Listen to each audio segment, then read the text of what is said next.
The X Zone Radio Show with Rob McConnell is largely an opinion talk show. All opinions, comments, or statements of fact expressed by Rob McConnell's guests are strictly their own and are not to be construed as those of the X Zone Radio Show or endorsed in any manner by Rob McConnell, Relmar McConnell Media Company, the X Zone Broadcast Network, its affiliated networks, stations, employees, or advertisers.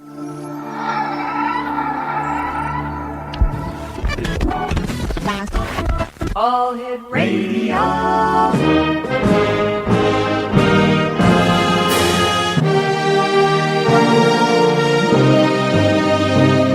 Welcome to the X Zone, a place where fact is fiction and fiction is reality.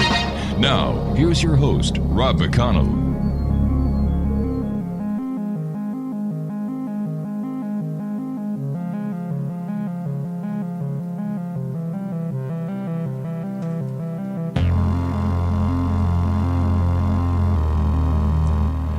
And welcome to the X Zone, everyone. I am Rob McConnell, and for the next 4 hours, I'm your host. I'm your guide as together we cross the time-space continuum to this place that I call the X Zone.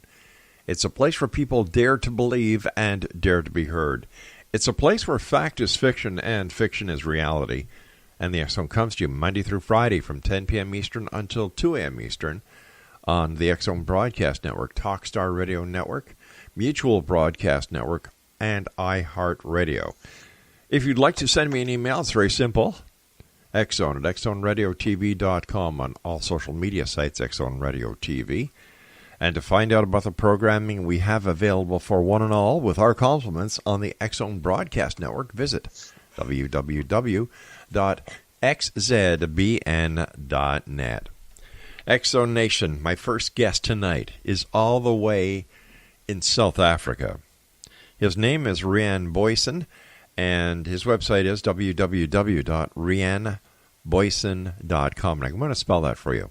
www.riaanbooysen.com. So joining me, once again from South Africa, is our guest this hour, Riaan, and welcome to the X Zone. Thanks, Rob, and thanks very much for inviting me. When my booking producer sent me your information with the topic tonight, I could not wait to have you on because I'm very interested in the exact topics that we will be discussing over the next hour. So before we do that, my friend, tell our listeners a little bit about yourself. I'm an engineer.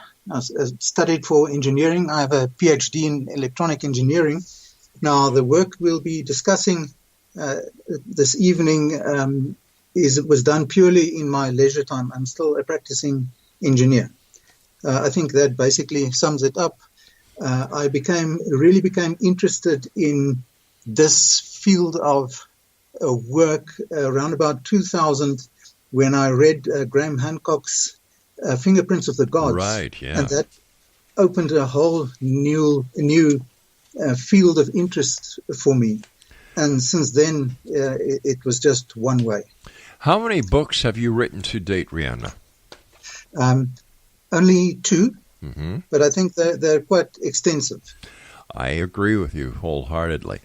Let's talk about one of my favorite topics, is that philosophical or that mystical, legendary continent called Atlantis. What can you tell us about Atlantis?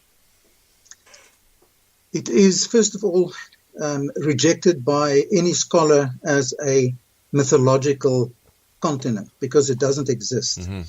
Now, initially, when I started reading up about this, my first thought was if Plato's Atlantis did exist and there was an ancient seafaring nation who might have mapped this continent, where can you possibly find such maps?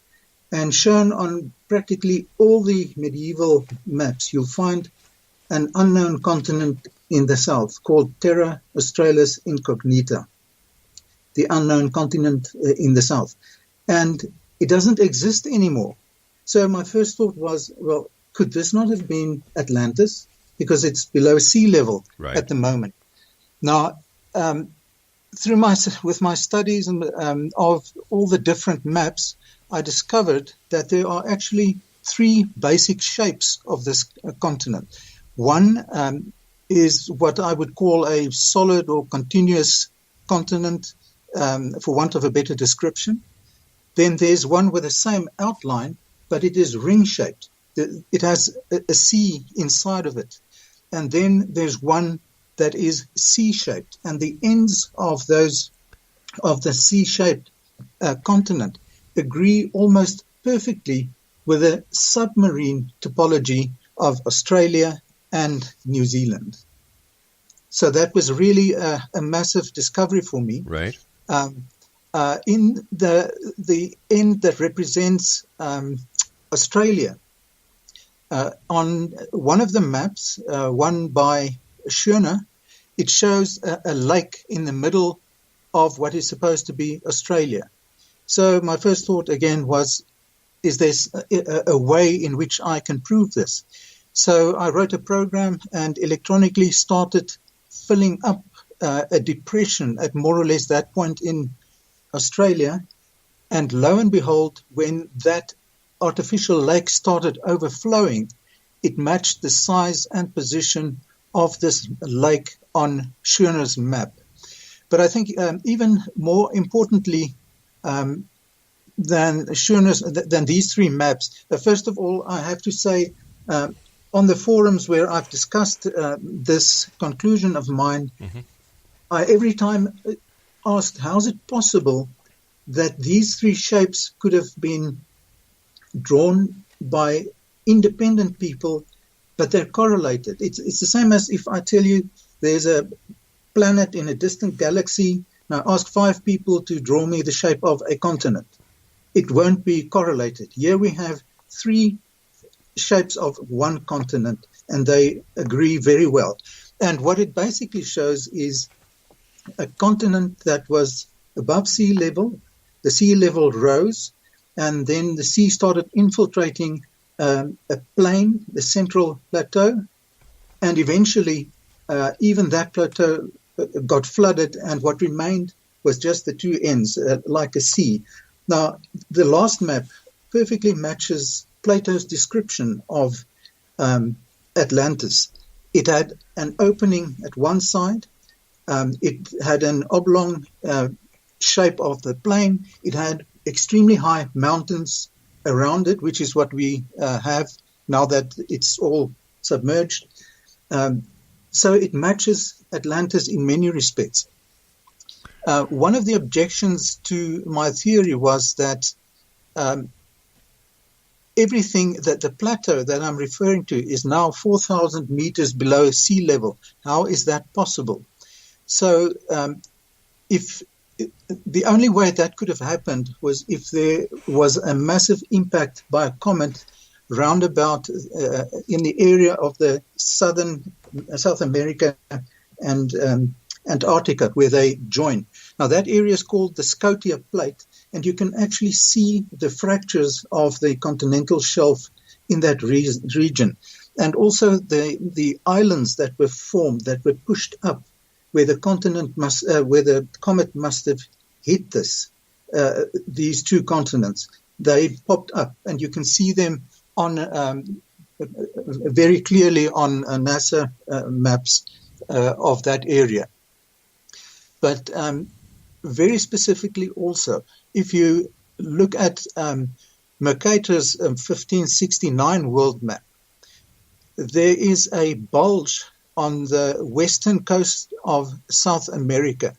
And all the commentators, all the academics and the scholars state that that's pure fantasy on behalf of the ancient cartographers. But once again, if you look at the submarine topology of that area, you can clearly see a mountain range in exactly that location. So that's also 4,000 meters below sea level. So my theory is a comet must have hit the Earth in that region, and that whole area must have been forced around about 4,000 meters below sea level. So we're talking about the area in South America now? Yes. Okay. The west coast right. Bulge of South America, and then at the southernmost tip of South America. That's where the Scotia plate lies, and that's where the impact must have occurred. So we're talking about the area around Cape Horn. Yes. Okay. Let me just see. Ancient legends of that time, mythology, that's what it's called. Right. They do not mention any stories about Noah's Ark, but they relate that the sky fell and that they had to flee and hide in caves. Right. And instead of sending out a dove to see if they could return or leave the caves, they had to take a branch and stick it out to see if it was still catching fire.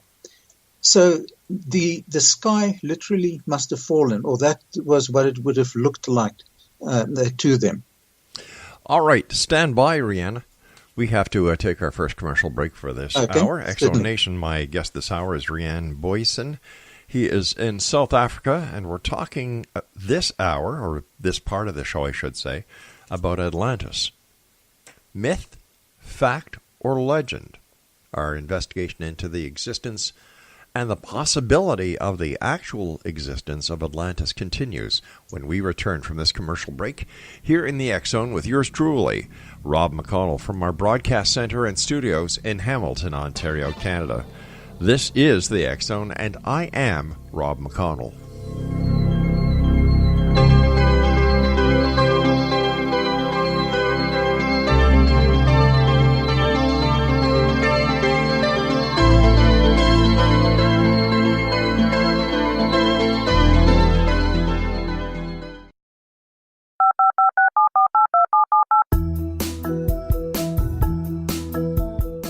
Did you know that when you're on the road with limited data or Wi-Fi, you can still listen to the X Zone radio show with Rob McConnell, The Science of Magic with Gwilda Wiyaka, X-1, Dimension X, Space Patrol, and every minute of the X Zone broadcast network by calling 213-401-0080, courtesy of Audio Now. No smartphone, app, or internet needed. It saves your data plan, and it's free if you have unlimited minutes. Call 213-401-0080 to listen on any phone, anytime, anywhere. Remember 213-401-0080 for the best of the paranormal, parapsychology, and sci-fi radio programming anywhere, 24/7, 365.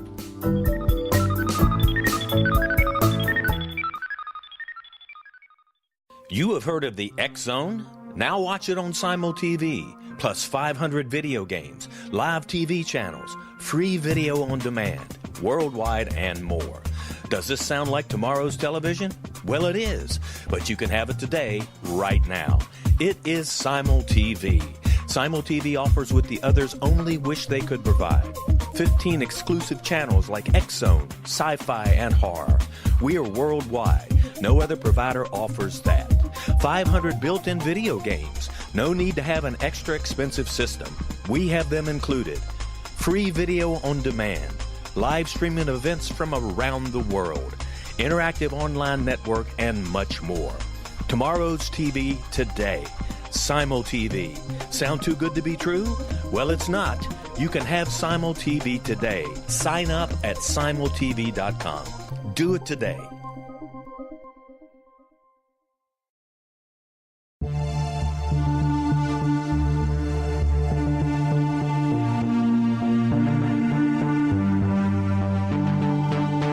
We live in rapidly shifting times of extreme volatility and uncertainty. Such profound change brings a unique opportunity for the evolution of consciousness. I'm Gwilda Wiyaka, host of Mission Evolution Radio Show, a program that explores the latest scientific developments and deepening spiritual truths supporting human evolution. Join me on xzbn.net, where I interview leading experts in science, physics, medicine, spirituality, and more.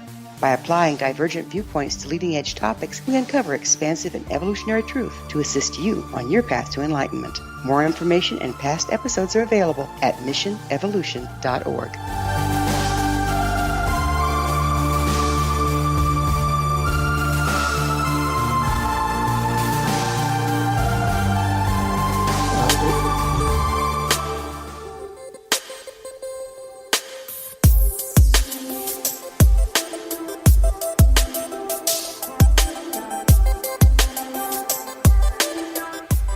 And welcome back, everyone. We're talking to Riaan Booysen. His website is www.riaanbooysen.com. And before we went to the commercial break, we were talking about how it might be possible that there was a meteor or something that came from the skies that actually plunged into the most southern part of South America. Am I correct?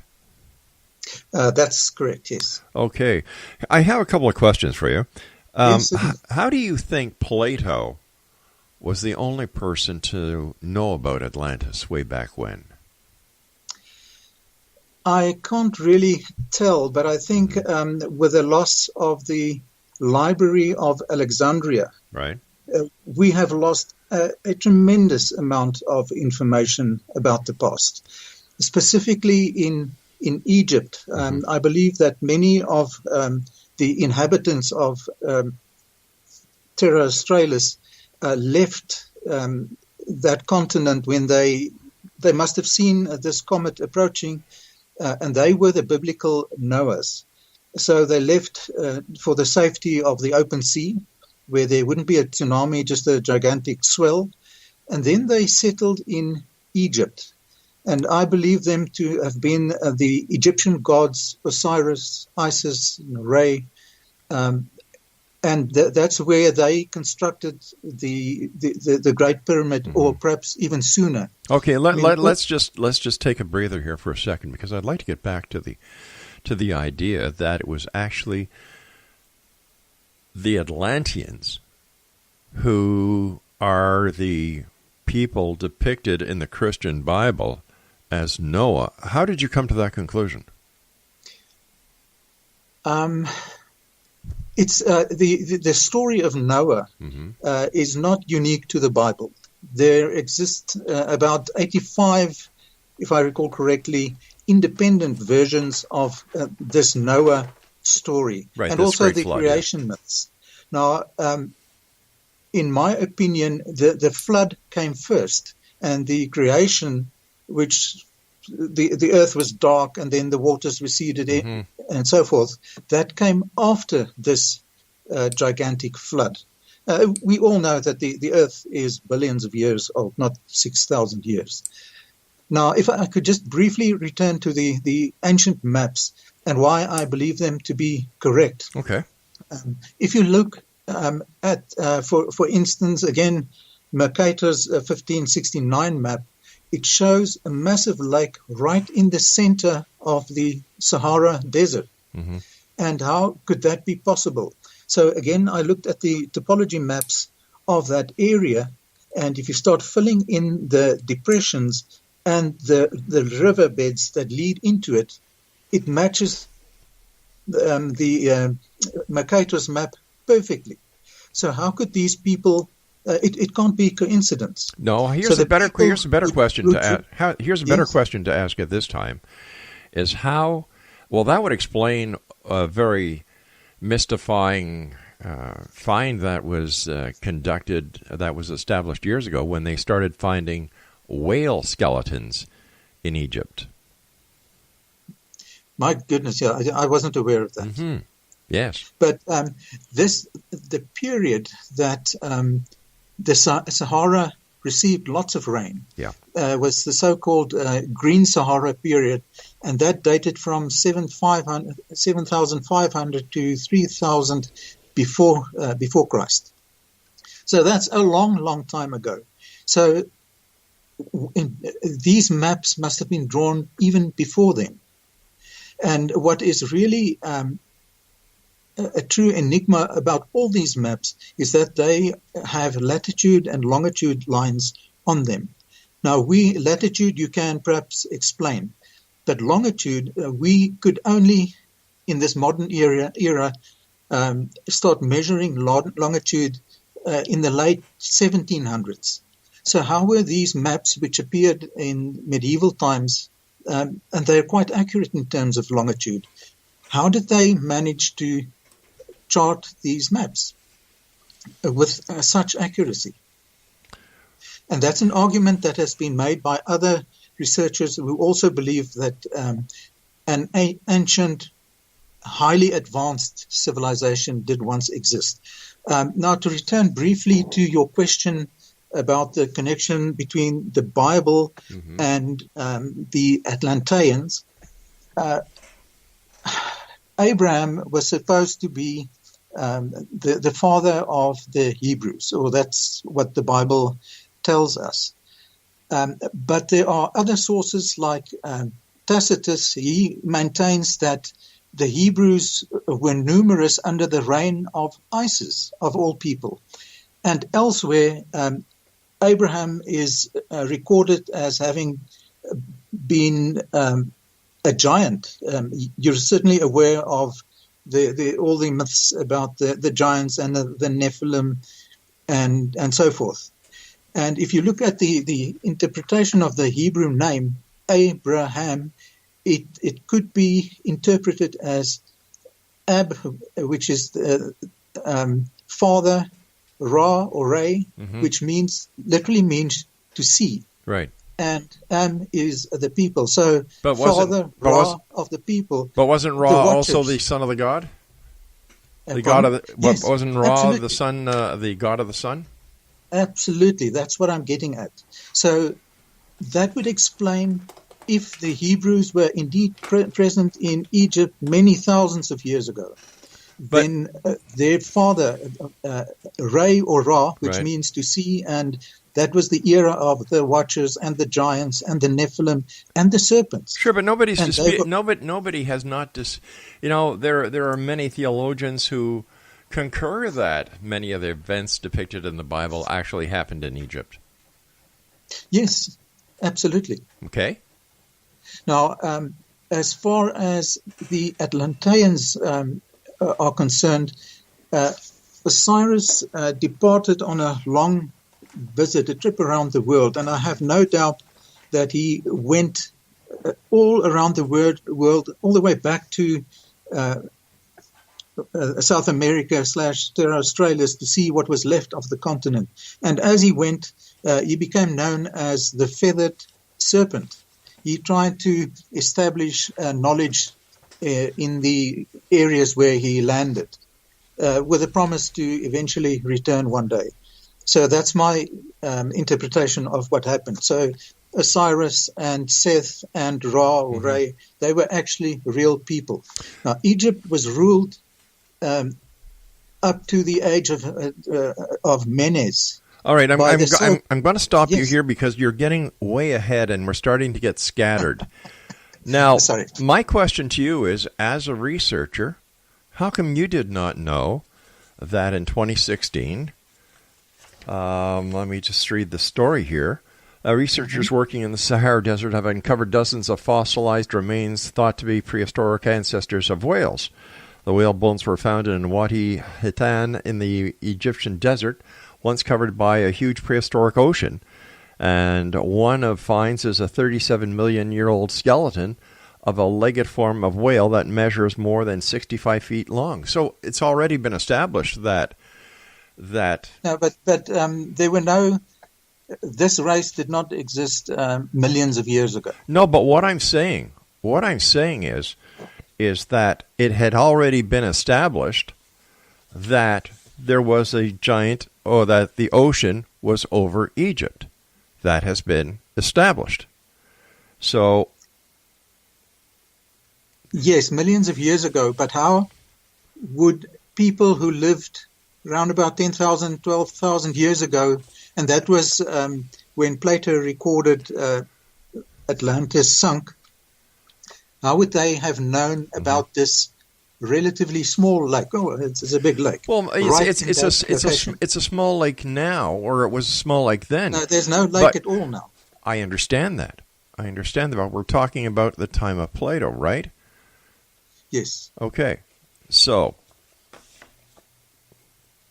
I'm not sure I follow, because I can't make a connection between a lake that existed millions of years ago, or the sea having covered this millions of years ago, and a quite recent, relatively speaking, map of that area.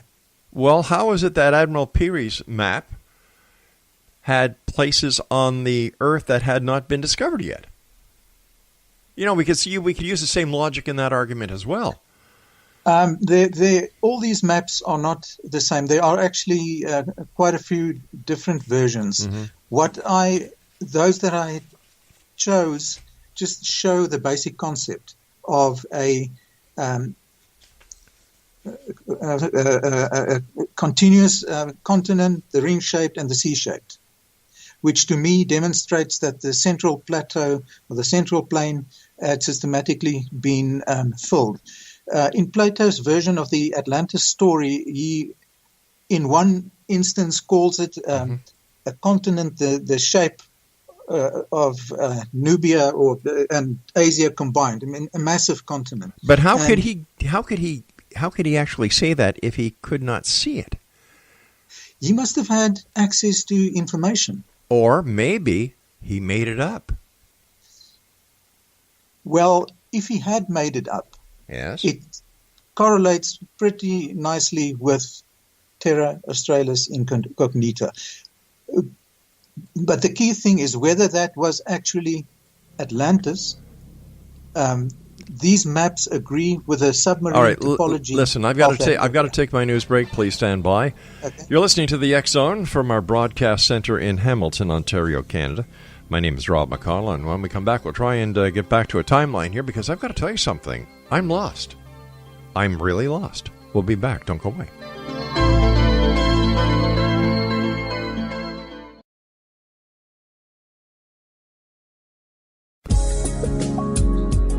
From our broadcast studios in Hamilton, Ontario, Canada, to the world and beyond, you're watching the X Zone Broadcast Network, www.xzbn.net.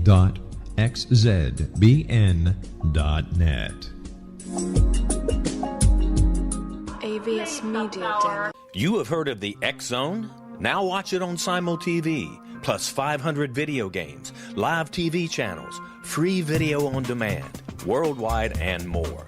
Does this sound like tomorrow's television? Well, it is, but you can have it today, right now. It is Simul TV. Simul TV offers what the others only wish they could provide. 15 exclusive channels like X Zone, Sci-Fi, and Horror. We are worldwide. No other provider offers that. 500 built-in video games. No need to have an extra expensive system. We have them included. Free video on demand. Live streaming events from around the world. Interactive online network, and much more. Tomorrow's TV today. Simul TV. Sound too good to be true? Well, it's not. You can have Simul TV today. Sign up at simultv.com. Do it today.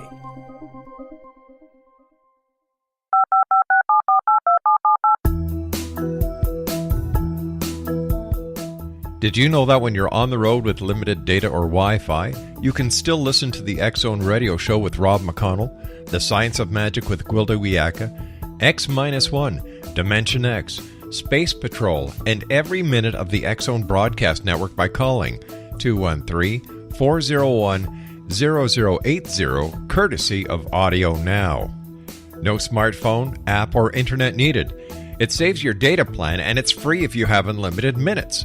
Call 213-401-0080 to listen on any phone, anytime, anywhere. Remember, 213-401-0080 for the best of the paranormal, parapsychology, and sci-fi radio programming anywhere, 24/7, 365.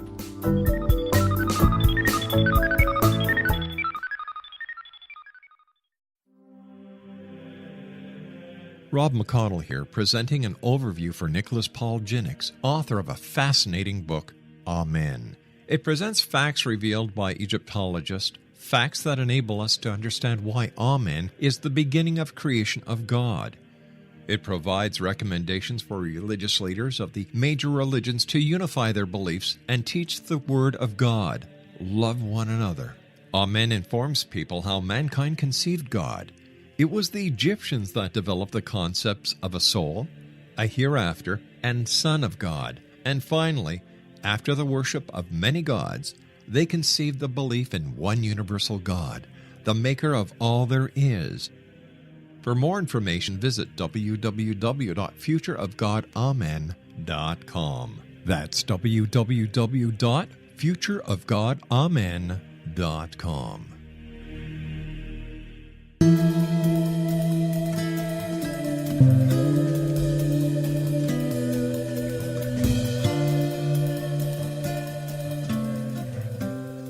Exonation, our guest this hour is Riaan Booysen. His website is riaanbooysen.com. That's RIAANBOOYSEN.com.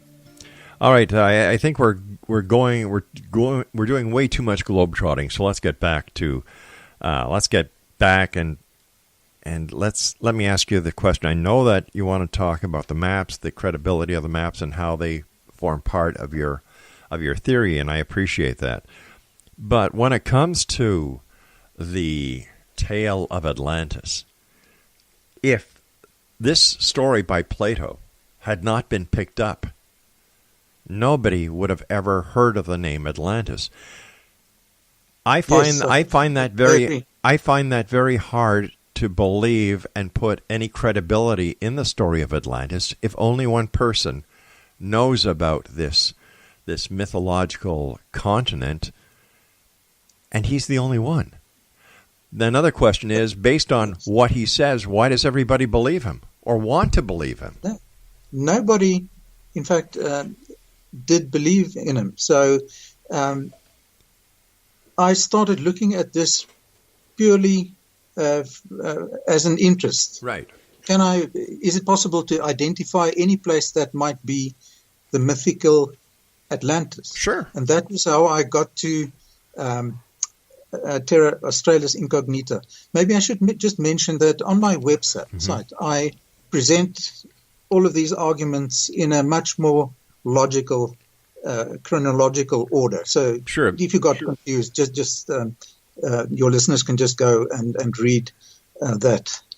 But the point that I want to make is, for some reason, even if Plato didn't exist, but if he didn't make that statement, I wouldn't have tried to reconcile the submarine topology of Australia and New Zealand with any of the ancient maps. I don't think anyone would have noticed it. But because I was looking for it, I studied those maps in that area, and that is the conclusion that I came to. Why did you pick that area? Because that's the only continent that today is at the bottom of the sea. Aren't all continents connected under the sea? No. It disappeared. A continent that used to be I see. That used to be above Atlantis. sea, and now it's gone. All right, and where do you, based on your research, where do you believe Atlantis is now? Well, the Australia and New Zealand formed part of the mountain ranges that encircled that central plain. Okay. Now, Plato also records or states that Atlantis was a city which was encircled with water, and they had to build bridges. Now, you can visualize if that plain had systematically become flooded, then they would have built cities on the higher areas, and in the end they would have had to build bridges to connect them until the whole place was flooded. So from that perspective, it's not just an island, it's also it's a continent.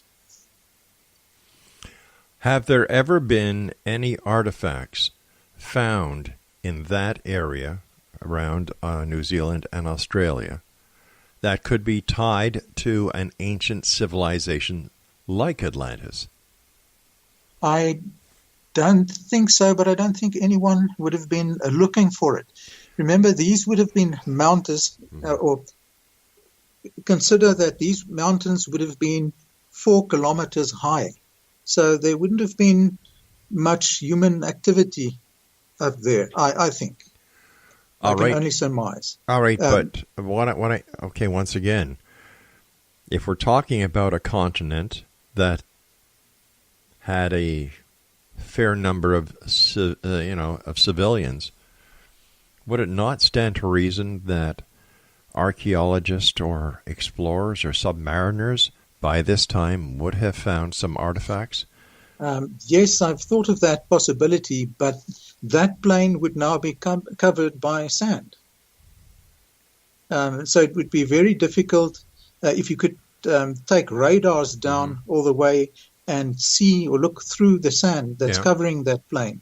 Then maybe you'd be able. But also that's the place where the comet or the meteor struck that area, so very little would have been left intact. All right, buildings or likewise. All right, let me ask you this question. Is there any record of any kind about a meteor or some other object that entered the Earth's atmosphere that went or that was in that area of New Zealand and Australia?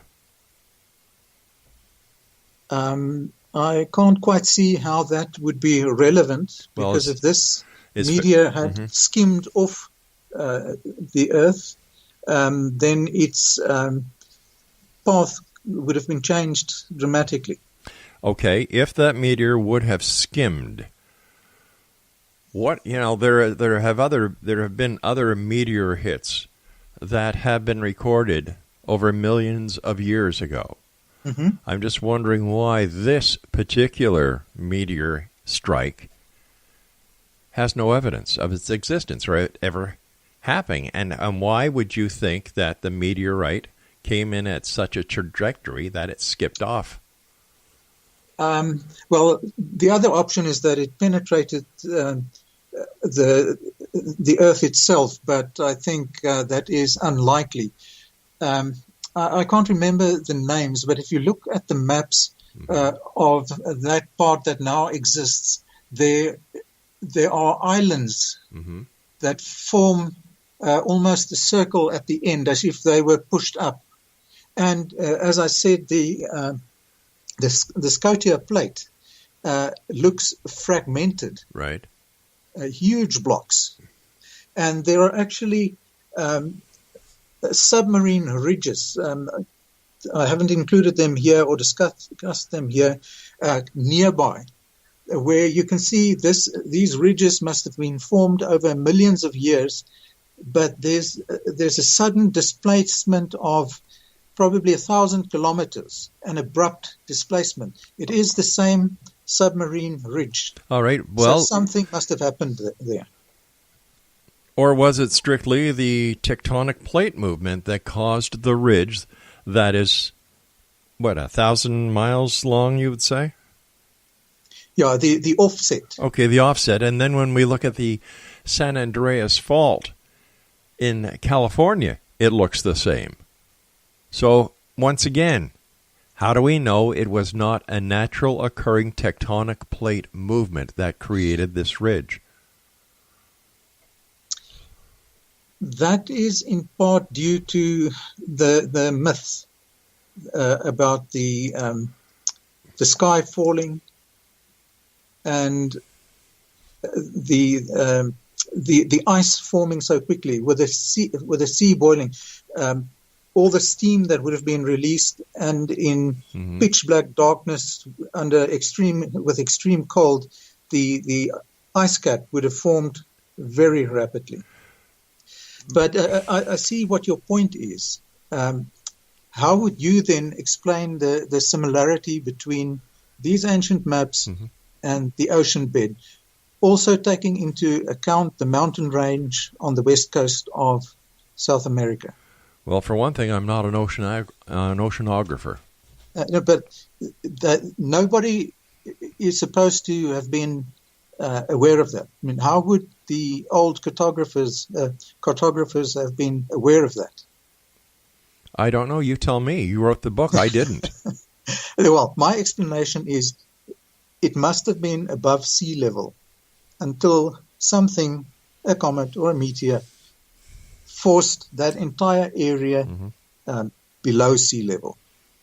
And yet there are islands throughout that area that have come up out of the sea and have gone back down into the sea. This is nothing unusual for the islands in that part of the Pacific. But that deep. How deep is deep? No. Let me ask you this. Yes. Have you presented your theory to members of the scientific community, oceanographers, cartographers, those who study tectonic plate movement throughout history? And if so, what are their comments? No, I have not really attempted to. What I've done Why not? I've participated on many forums where all kinds of people participate, and they, like you, are a bit skeptical about my theory. It's not skepticism. When somebody makes a statement, they need to be held accountable to provide the evidence to substantiate their claims. Well, now, when you say, wait a second. When you say that you've participated in forums, are we talking about internet forums? Yeah. In my opinion, and this is my opinion, the internet is the greatest septic tank that mankind has ever created because there's more crap in it than there is anything. You know, a lot of these people on the internet forums, they're nothing but, Monday morning quarterbacks. No, absolutely. But what many of them have done was to refer me to other theories, tectonic plate movement. Okay, stand by. We've got to take our break. X-Zone Nation, my guest, Riaan Booysen, and I will be back on the other side of this break as we wrap up this hour here in the X-Zone from our broadcast center in Hamilton, Ontario, Canada. My name is Rob McConnell. Don't go away.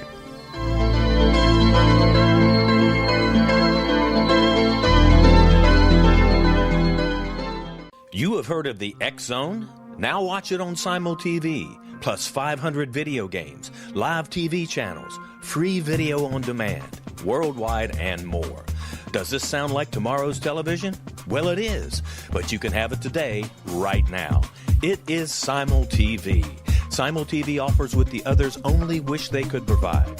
15 exclusive channels like X-Zone, Sci-Fi, and Horror. We are worldwide. No other provider offers that. 500 built-in video games. No need to have an extra expensive system. We have them included. Free video on demand. Live streaming events from around the world. Interactive online network, and much more. Tomorrow's TV today. Simul TV. Sound too good to be true? Well, it's not. You can have Simul TV today. Sign up at simultv.com. Do it today. The new nonfiction book, Razor of Madness, is similar to cult movies like Clockwork Orange, Dragon's Tattoo, or The Other Side of Hell. Wayne Morin Jr. and Thomas Lee Howe will expose widespread and systematic deficiencies in this thought-provoking tell-all novel. Mind control rages among scholars in law schools. Human rights are ignored while thought reform and mental manipulation are accepted practices used as behavior modification. Dr. Louis Jolyon West comes to mind. Media and public scrutiny shows that United States mental hospitals are in fact destructive murder industries. Razor of Madness exposé novel details this epidemic through an in-depth professional and personal investigation. For decades, there has been a revolving door policy that still releases killers and pedophiles back into society. The maestro of mind control continues to haunt America to this very day. Razor of Madness is available in paperback or as a downloadable ebook at Amazon.com.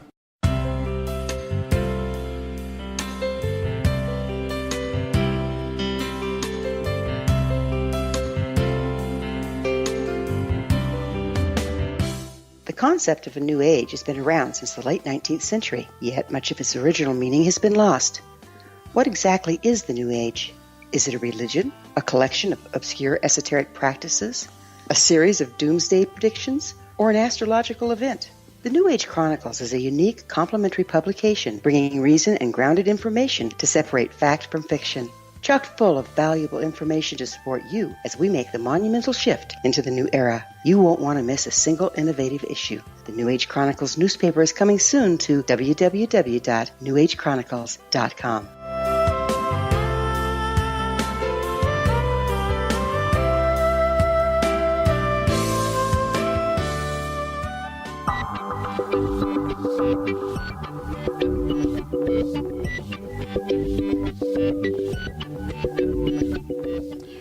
Riaan, I would just like you to know that I appreciate the work and the dedication that you've put into this project and the hypothesis that you have come up with.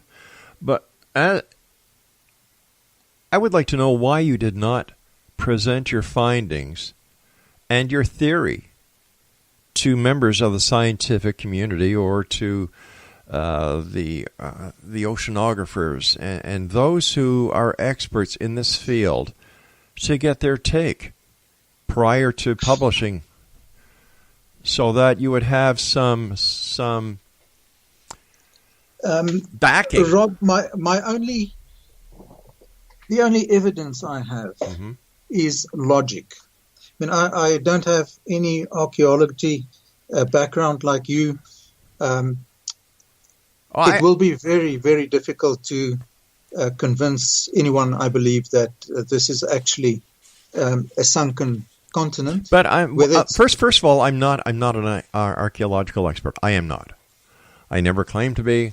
I never said I was, nor would I want to be, because that is a field in itself that takes many years of study.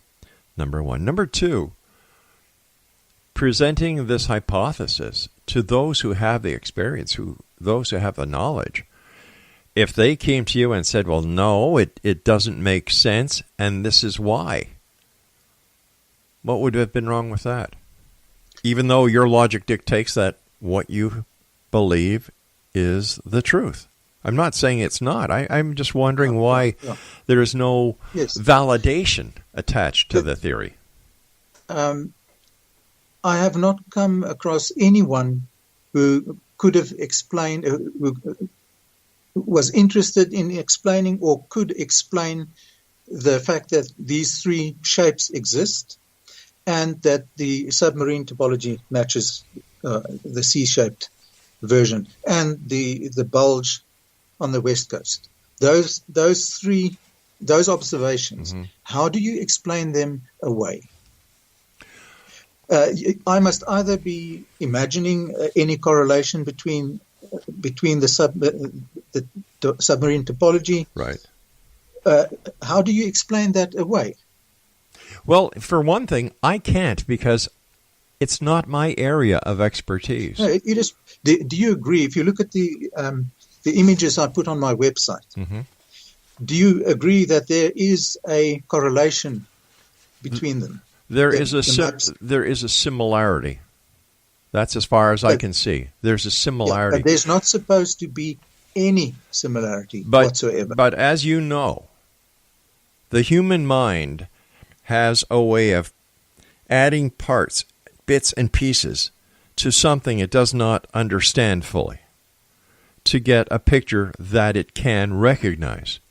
Now, this is why I was saying, if you had, I don't know why you came up with this theory. You've got the maps. You've obviously done a great deal of homework. Why you would not have gone to a university or an independent and said, look at what I found. As an expert, can you take a look at it and tell me, based on your expertise, what you think? When I started this website around about 2008, my intention was just to put all my theories on the internet and ask for comment. Eventually, I realized that I needed to start writing them up. So on the Exodus events, I published Terra and the Exodus. And on the history of Jesus Christ, the origins of Christianity, I published Barbelo, the other book. So those have been published, and I've been receiving comments from people who are also interested in those fields. But here's my question to you. At this point, have you received comments from experts in those fields as to their reviews of your findings? Because experts always love to have peer reviews in peer-reviewed articles that prove them right. Yes. I come from a scientific background. Right. I've published several articles myself. Okay. So I understand that fully. Sure. So why didn't you go that route? With this or with the other work? Well, doesn't matter. Either one of them. I can tell you, I have approached some of the professors at theology departments. Right. And they don't even bother to respond. And I believe part of the reason is if they were to acknowledge any of the conclusions that I have made as the truth, they would simply be out of a job. So does that mean that the truth is being suppressed as to what? I think they are in many instances not aware of it. No, I don't think we have time to touch on that now. But so I have considered properly trying to write this up beyond this, but I am sort of expecting the response I got from you, which is practically disbelief. The only evidence, as I said, that I have is logic. Logic is great, but when you're trying to get an idea across or a hypothesis or a theory that is only based, that only has ancient maps as points of reference without any scientific data to substantiate the claim, you're going to get these questions. Yes, I'm actually not the only person to have received them. You're certainly aware of the work of Graham Hancock. Definitely. I've had Graham on the show. Yeah, and he has also been laughed off about many of his theories. He, in fact, pointed out that longitudes, the measurement of longitudes was only invented in the late 1700s. So how was it possible to be on all these ancient maps? So I'd like to ask all the modern cartographers how they think it was possible to do so. And have you asked them? No, I haven't. Why not? It's a very good point, and perhaps I should make a point of doing so. My goodness, I think here, my friend, you've put the cart before the horse. Yeah, I must. I have to admit, I wrote these. I summarized my conclusions, and I have, as late, not really been working hard on the Atlantis issue, but rather on aspects of my other two books. But maybe I should return and try to promote it. And I think your show, this radio talk show, will be tremendous. Well, I thank you for that. All I try to do is, you see, as a former police investigator for many years, I was taught by one of the best minds in Canadian criminal investigative techniques, Charlie Duffy, that there are three sides to every story: his side, her side, and the truth. And as an investigator or a researcher, journalist, publisher, whatever, I believe that the public are owed to find out what that truth is. Yes, absolutely. And this is why I ask the questions I do, because I want my listeners to get the information that they can form their own opinion. Not your opinion, not my opinion, because all I am is I'm the spokesman for the X-Zone Nation. Yes. Can I ask you a question as a police officer? Sure. You must certainly be aware of circumstantial evidence. Definitely. So if we look at the Terra Australis only, then yes, you can challenge it. If we look at the west coast only, yes. If you look at longitudes only, maybe. If you look at that lake in the center of the Sahara only, then yes, you can challenge each and every one of them. But if you put them all together, it must certainly tell you, isn't there something going on here? You're right. And as a police officer, what I do is I bring in my team of forensic experts.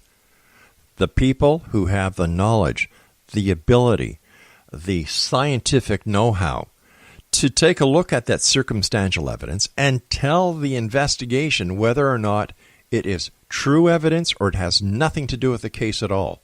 And I think this is where we are missing that element in what you're talking about, because there's a lot of circumstantial evidence, but there is no direct evidence. I actually don't expect to find any direct evidence. I would not know what to be looking for.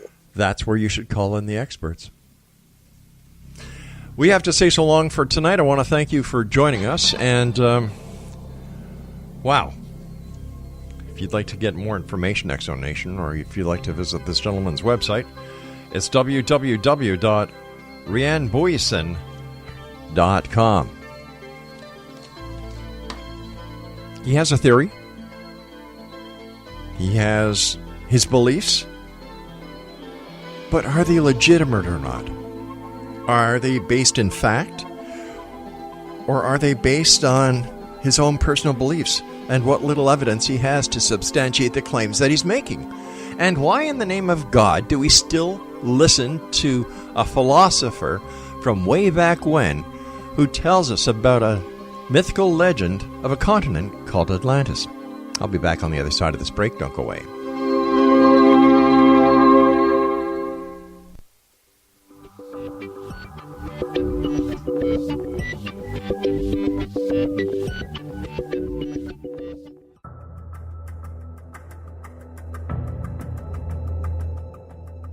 Modern Esoteric, Beyond Our Senses by Brad Olson, consummates the lifeology story about where humanity originates.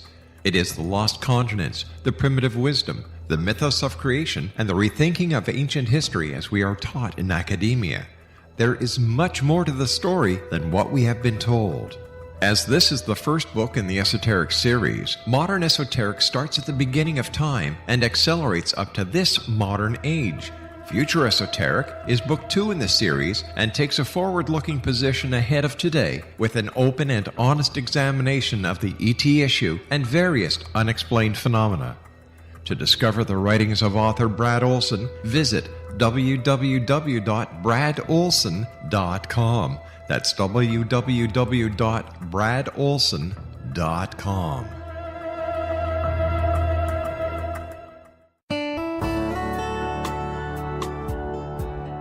Are you or is someone you know struggling with addictions, depression, anxiety, relationships, low self-esteem, lack of confidence, grief, success, and prosperity? Do you know that your subconscious belief plays a big role in the outcome of your hard work? We can help you permanently change the beliefs that may be the reason for your struggles and failures. We care about getting you the return on your investment and the results you are looking for. We can help you be free of the limitations of your past and in realizing your highest potential. We work with people by phone and Skype. For more information, visit us at www.ritasoman.com. That's www.ritasoman.com.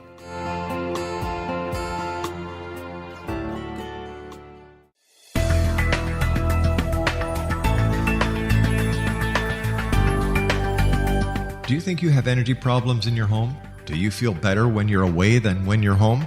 Joey Korn is a global leader in the world of dowsing who specializes in personal energy clearing and space clearing. He can help you create an ideal energy environment in your home no matter where you live in the world. Learn about his remote spiritual house cleaning services and much more at www.dowsers.com. You can get Joey's book, Dowsing, A Path to Enlightenment, as well as other dowsing books and tools, Kabbalah books, and Walter Russell books. Joey's work is really amazing. Go to dowsers.com right now. That's DOWSERS.com, or call 1-877-DOWSING. That's 1-877-369-7464.